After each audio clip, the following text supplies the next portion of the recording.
ఇలా కూడా కొన్ని మిల్క్స్ చేసుకోవచ్చు అనమాట. ఎలా అంటే నట్స్ నుంచి, సీడ్స్ నుంచి వచ్చిన మిల్క్ని, నట్స్ సీడ్స్ అంటే ఆల్మండ్స్, బాదం నుంచి, క్యాష్యూ నుంచి, కొబ్బరి నుంచి, నువ్వుల నుంచి, పల్లీల నుంచి అంటే వేరుశనగ నుంచి, కొబ్బరి నుంచి ఇలా కూడా మనము తీసుకోవచ్చు అనమాట పాలు.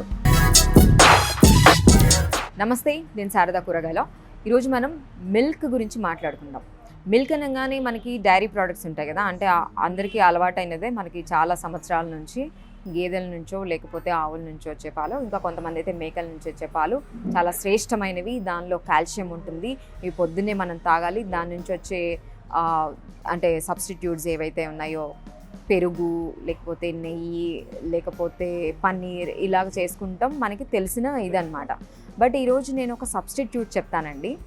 ఈ మిల్క్ని మనం వాడక్కర్లేదు, ఇలా కూడా కొన్ని మిల్క్స్ చేసుకోవచ్చు అనమాట. ఎలా అంటే నట్స్ నుంచి, సీడ్స్ నుంచి వచ్చిన మిల్క్ని, నట్స్ సీడ్స్ అంటే ఆల్మండ్స్, బాదం నుంచి, క్యాష్యూ నుంచి, కొబ్బరి నుంచి, నువ్వుల నుంచి, పల్లీల నుంచి అంటే వేరుశనగ నుంచి, కొబ్బరి నుంచి ఇలా కూడా మనము తీసుకోవచ్చు అనమాట పాలు. జస్ట్ ఒక కప్పు ఆల్మండ్స్తో లేకపోతే ఒక కప్పు క్యాష్యూతో, ఒక కప్పు కొబ్బరితో, ఒక కప్పు సెసమేతో ఇలా డిఫరెంట్గా ఒక్కొక్క రోజు ఒక్కొక్కటి ట్రై చేసి చూడండి. మీరు ఆ మిల్క్ని ఏంటంటే జస్ట్ హాట్ వాటర్లో మీరు ఒక కప్పు బాదం పప్పులు ఉంటే ఆ బాదం పప్పుల్ని ఒక కప్పు వాటర్లో సోక్ చేసి పెట్టి దాని నుంచి మీరు పాలు తీయొచ్చు అనమాట. ఆ పాలని మీరు బ్లెండ్ చేస్తే మిల్క్ వచ్చేస్తుంది కదా. సీవ్ చేయండి అంటే ఫిల్టర్ చేయండి. ఆ ఫిల్టర్ చేసిన ఆ మిల్క్తోనే కాఫీ చేసుకోవచ్చు, పెరుగు చేసుకోవచ్చు, ఇంకా మజ్జిగ చేసుకోవచ్చు, టీ చేసుకోవచ్చు. మీరు మనం చిన్నప్పటి నుంచి విన్నవి, ఈ ఆవు పాలు, గేదె పాలు తీసుకుంటే మనకి కాల్షియం వస్తుంది, బోన్స్ చాలా స్ట్రాంగ్గా ఉంటాయి, మనకి ఇందులో నుంచి ప్రోటీన్ వస్తుందని ఏదైతే మనం ఇన్ని సంవత్సరాల నుంచి వింటూ ఉన్నామో, ఈ నట్స్ అండ్ సీడ్స్తో కూడా టేస్ట్ ఉంటుంది, హెల్త్కి హెల్త్ ఉంటుంది. మీరు అనుకుంటున్న ఈ కాల్షియం ఇవన్నీ కూడా దానికి ట్రిపుల్ లెవెల్లో మనకి దొరుకుతాయి అన్నమాట. So these are the best substitutes మిల్క్కి. అలా దీని నుంచి ఇటువైపు స్విచ్ అవ్వాలని అనుకునేవాళ్ళు, కొంచెం వెరైటీ చూడాలని అనుకునేవాళ్ళు తప్పనిసరిగా మీరు ఒకసారి ట్రై చేసి చూడండి. ఫర్ ఎగ్జాంపుల్ ఏంటంటే ఆల్మండ్ మిల్క్ని ఎలా తీయాలో చెప్తాను నేను. డ్రైగా ఉండే ఆల్మండ్స్ని ఒక రోజు నైట్ అంతా మీరు సోక్ చేసి పెట్టండి ఇంకొక కప్పు వాటర్తో.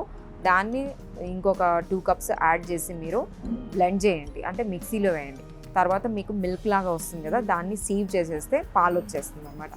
ఆ పాలనే మీరు సేమ్ అంటే మనము డబుల్ బాయిలర్ పద్ధతి ద్వారా మనము ఇక్కడ కాఫీని చేసుకోవాల్సి వస్తుంది. డైరెక్ట్గా పెడితే ఈ పాలు ఇరిగిపోతాయి అన్నమాట. అండ్ దాంతోనే జస్ట్ స్లైట్గా మీరు కొంచెం గోరువెచ్చగా కాగబెట్టిన తర్వాత ఒక పచ్చిమిరప తొడిమే వేసుకుంటే మీకు యోగర్ట్ కూడా వచ్చేస్తుంది, పెరుగు కూడా వచ్చేస్తుంది అనమాట. సో ఇలా వీటిని ఒక్కసారి కాఫీ చేసుకోవడానికి డైరెక్ట్గా సెరల్స్లో కూడా తినొచ్చు. అంటే మీరు పొద్దున్నే మ్యూస్లీ కానీ ఇలాంటివి కార్న్ఫ్లేక్స్ కానీ ఇలా తింటూ ఉంటారు కదా, దానిలో కూడా వేసుకొని తినొచ్చు అనమాట. ఒక సబ్స్టిట్యూట్ అనేది మీకు కనిపిస్తుంది. మళ్ళీ ఈ హెల్త్ అనేది మాత్రం చాలా చాలా బాగుంటుంది. డైరీ మిల్క్ అంటే కూడా 3 టైమ్స్ మీకు ఎక్కువ కాల్షియం అనేది, ప్రోటీన్ అనేది మీకు వస్తుంది అన్నమాట ఈ పాలతో. ఒకసారి మీరు ఈ సబ్స్టిట్యూట్స్ మిల్క్ని ఒకసారి ట్రై చేసి చూడండి.